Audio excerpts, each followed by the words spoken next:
Our all-purpose potting mix is a culmination of our ancient soil plus everything else you need to plant your plants. So our ancient soil is just a soil amendment, so you mix it in up to 20% of your mix. This all-purpose potting mix already has it in there for you.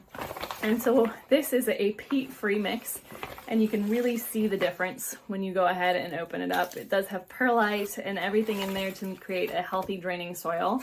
It is very rich in worm castings, as well as other ingredients to help your plants grow the best they can. It is all-purpose, so it does hold water well and also drain well, but it's not going to be great for succulents or desert roses or anything that doesn't really like to have their roots super wet. But it is a great just general potting mix. I've used it in my pot plants behind me and pot everything with it, and it works really great with everything.